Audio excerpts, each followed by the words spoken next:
Entonces, muchas gracias a todos por estar aquí, a la Sociedad de Neurocirugía y Neurología por aceptar nuestro trabajo y a todos aquellos que están presentes aún a pesar del tiempo, que sabemos que estamos un poco atrasados. Entonces, para iniciar, como ya dijo el doctor Warner, mi tema es abordaje de lesiones tumorales cerebrales de localización profunda en pacientes pediátricos.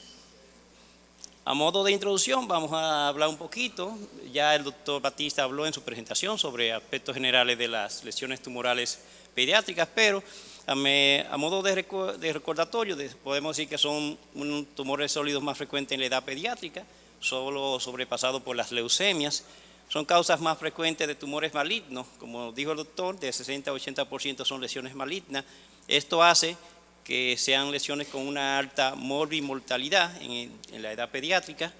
La anamnesia y la exploración clínica en la atención primaria es fundamental para detectar estas lesiones a tiempo, ya que muchas de estas lesiones, como veremos, llegan de manera tardía y a veces con un gran deterioro neurológico a nuestros centros. Obviamente la confirmación ante la sospecha se hace por diagnóstico de imágenes y la piedra angular del manejo de estos pacientes es el manejo quirúrgico. Como todos sabemos, lo ideal sería la resección total de la lesión, pero muchas veces no lo podemos y tenemos que hacer lo que sería biopsia a través de abordajes mínimamente invasivos.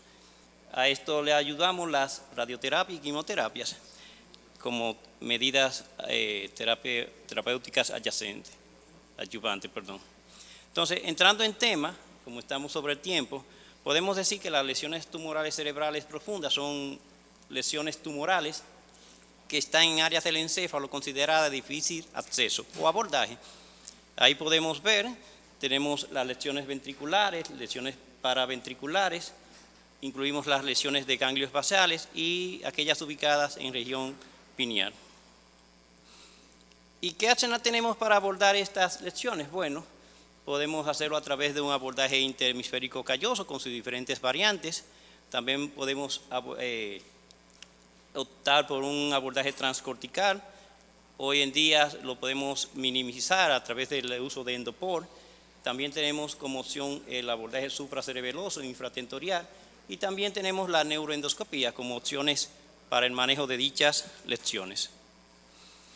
Hablando un poquito de cada uno de ellos, el abordaje transcortical tiene indicaciones como son tumores del atrio del ventrículo, tumores del techo del ventrículo, también del tercer ventrículo que invaden lo que son los ventrículos laterales.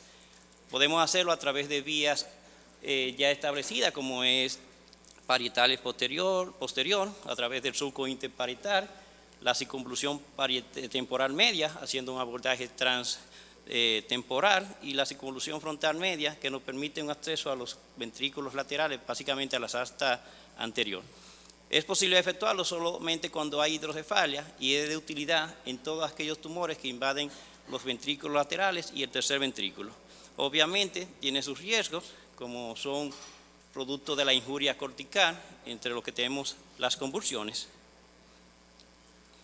Como les dije, hoy día este abordaje ha avanzado mucho con las técnicas auxiliares, entre ellas tenemos el Endopor, a través del cual podemos realizar abordajes mínimamente invasivos, evitando así la retracción, por así decirlo, y así disminuyendo el riesgo de edema e infarto, que son una de las complicaciones de este tipo de abordaje.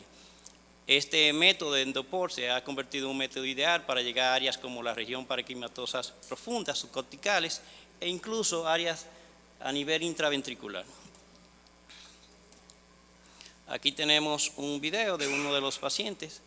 Ahí, este paciente abordamos a través de un punto de Kent, lo que es el atrio ventricular, logrando a través de un Endopor, auxiliado por neuronavegación, la resección de dicha lesión. Esa lesión que vemos es un meningioma intraventricular. Ahí. Otro abordaje es el interhemisférico transcalloso, que fue descrito primeramente por Walter Dandy en 1915 y es hoy en día uno de los más utilizados. Mediante este abordaje podemos tratar lesiones tumorales o vasculares ubicadas en el cuerpo calloso, las lesiones ventriculares, tanto del ventrículos laterales como del tercer ventrículo, y también lesiones que afecten lo que es el tálamo, básicamente cara superior y cara medial. tiene ventaja sobre el transcortical de evitar el déficit cortical secundario a la injuria cortical y los posibles déficits neurológicos subsecuentes.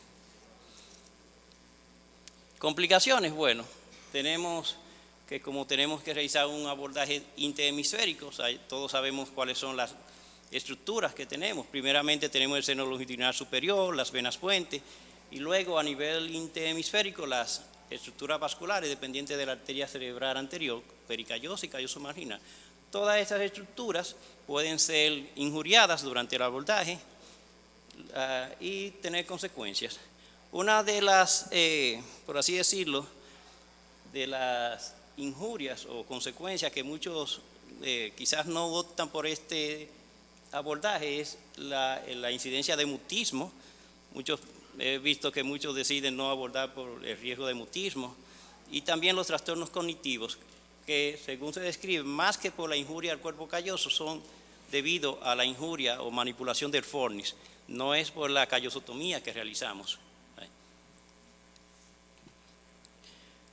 Entonces vamos a ver a unos pacientes. Este es un paciente que lo metimos a un abordaje transcalloso anterior, es una femenina de 13 años, la cual acudió vía emergencia por un cuadro de hipertensión, caracterizado por cefalea, disminución de la agudeza visual, vómitos, la cual se le realizó una tomografía en vía emergencia, se le evidenció una gran hidrocefalia y una lesión a nivel del tercer ventrículo, como podemos ver.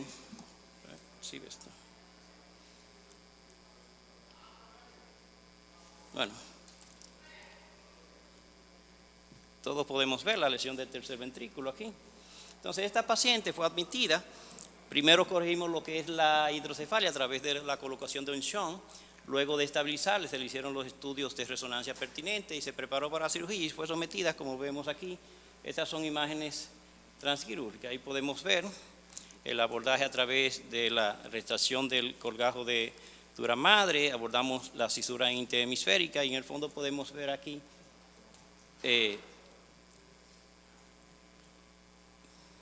no quiere correr el video. Esta paciente, aquí tenemos el video, un poquito de lo que es el transquirúrgico, donde hacemos la retracción de la cara medial para ubicar lo que es las estructuras de línea media, específicamente el cuerpo calloso.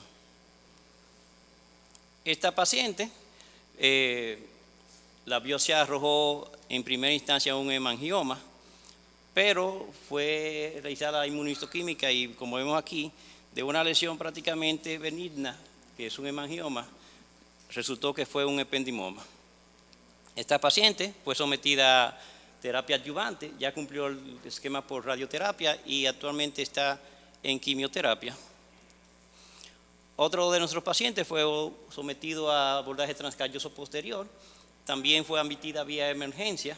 Obviamente se ve ahí la gran lesión en la región pineal. Esta paciente, cuando se nos fue presentada vía emergencia, presentó crisis convulsiva, por lo que tuvimos que llevarla inmediatamente a cirugía. Gracias a Dios, a través de la colocación oportuna de una DBE, la paciente, por así decirlo, remitió ese cuadro de deterioro neurológico. Luego realizó sus estudios pertinentes, en este caso una resonancia, y luego fue sometida de manera electiva a un abordaje transcalloso posterior. Aquí vemos parte de las imágenes del abordaje, la retracción del colgajo de dural hacia la línea media, retracción de la cara medial del hemisferio. En el fondo vemos la lesión tumoral, a la cual le fue realizada resección subtotal de dicha lesión. Como resultado de la histopatología, primero reportaron un reporte no consistente, por así decirlo. Por lo que sí sabemos es que era una tumoración indiferenciada, y a través del estudio de inmunohistoquímica confirmamos que es un pineoblastoma. Esta paciente actualmente está cumpliendo esquema de radioterapia y luego el plan es continuar con quimioterapia por el Departamento de Oncología del Hospital Robert Reed. Otro de los abordajes o de la escena que tenemos es el abordaje supracerebeloso infratentorial, el cual fue descrito por Sir Victor Hosley por primera vez. Luego Stein lo popularizó a través de la técnica de microcirugía y luego Ruger publicó el primer abordaje puramente endoscópico. Actualmente se está haciendo, como dice este artículo, abordajes que son puramente endoscópicos. A través de un HORT, introducimos un endoscopio, nos asistimos del mismo. En el caso mío, mi paciente, yo lo realizo de la manera clásica a través de una craneotomía suboccipital medial. Aperturamos la dura madre en forma de arco de concavidad superior, retraemos, vaciamos lo que es la cisterna magna. Esto nos permite retraer lo que es el tejido cerebeloso y creando un corredor a través de la cara superior y el tentorio, claro, con todos los vasos, las venas que están ahí, que uno de los puntos importantes de este abordaje es la conservación de dichas venas. Las que deben sacrificarse se sacrifican, pero tenemos que tener en cuenta eso de sacrificar la menor cantidad. Aquí vemos, en el fondo, no es la mejor imagen, ahí, pero vemos en el fondo la lesión, a la cual también se le hizo, al igual que el paciente anterior, una resección subtotal. Aquí vemos el control postquirúrgico. Esta paciente resultó ser un astrocitoma pilocítico, o sea, una lesión de bajo grado, lo cual fue confirmado con inmunohistoquímica. Esta paciente tiene 1 año y 18 meses de evolución. Fue operada en febrero de 2022.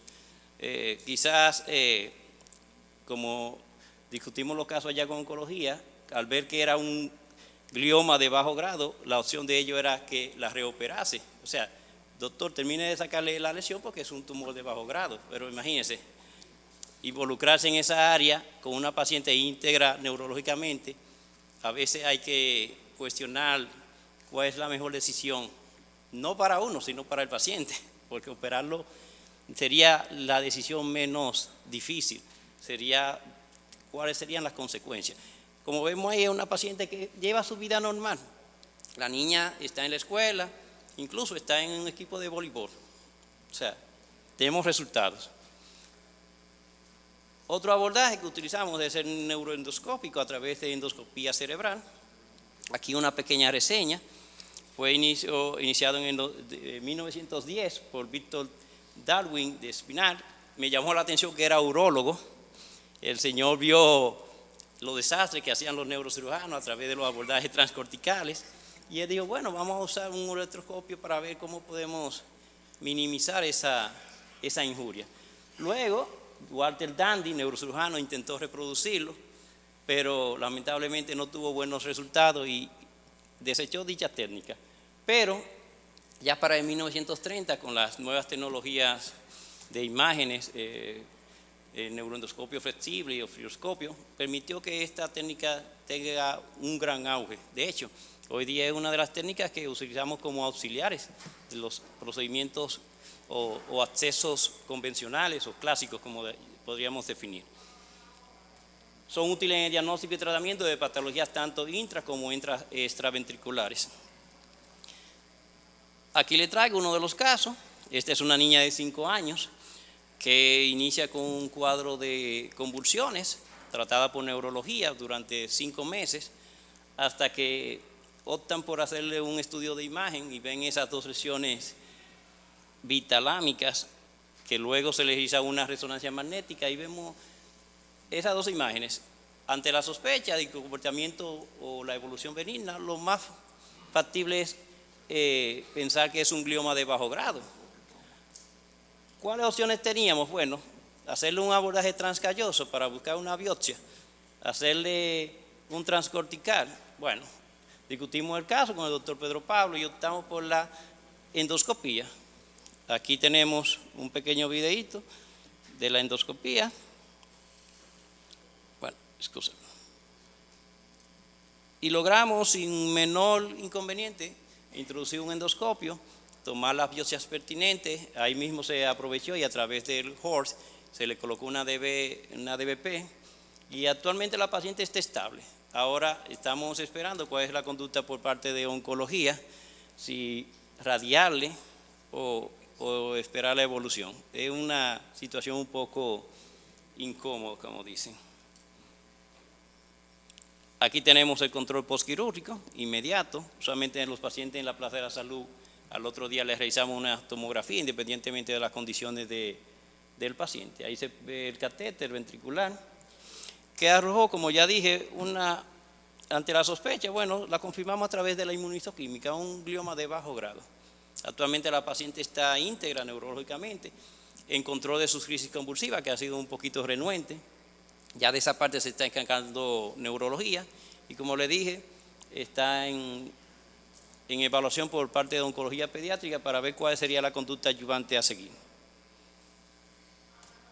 Entonces, en virtud de todo esto, recolectamos 10 pacientes entre los centros en que laboro, en el Hospital Robert Reed Cabral y el Hospital General Plaza de la Salud, en los servicios de neurocirugía pediátrica, y estos fueron los resultados que vamos a exponer. Tuvimos una población de 10 pacientes, ¿verdad? Entonces lo dividimos en 3 rangos de edades, 0 a 5 años, 6 a 10 y 10 a 18. Como vemos ahí, la mayor población estuvo en el primer rango de edad, entre los primeros 5 años, y las demás rangos estuvieron igual en cantidad, 3 pacientes para cada uno de estos rangos. Como en todos los estudios que se han presentado aquí, el sexo femenino es el más afectado. Tiene, como dijo el doctor Vera, representación en todo. Aquí no es la excepción. Y en cuanto a la ubicación anatómica, tuvimos que la mitad de los pacientes fueron tumores de la región pineal, 2 a nivel talámico y 3 a nivel intraventricular, prácticamente a nivel del tercer ventrículo. No tuvimos lesiones a nivel de los ventrículos laterales.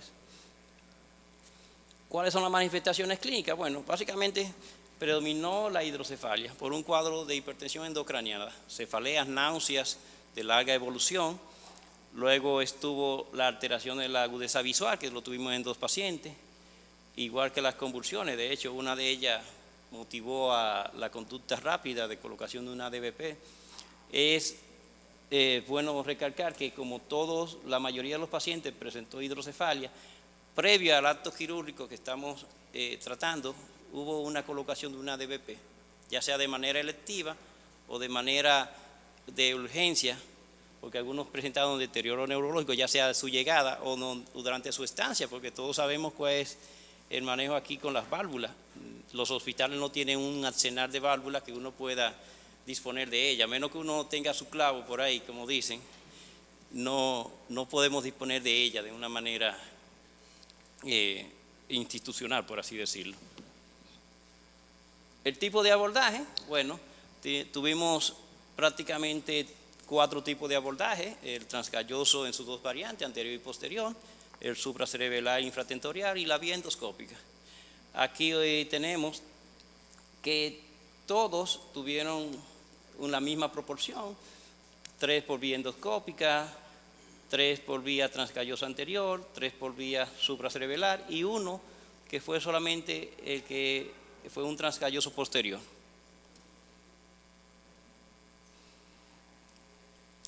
La localización tumoral y el abordaje, bueno, todas las lesiones ventriculares, obviamente optamos por la vía transcallosa anterior.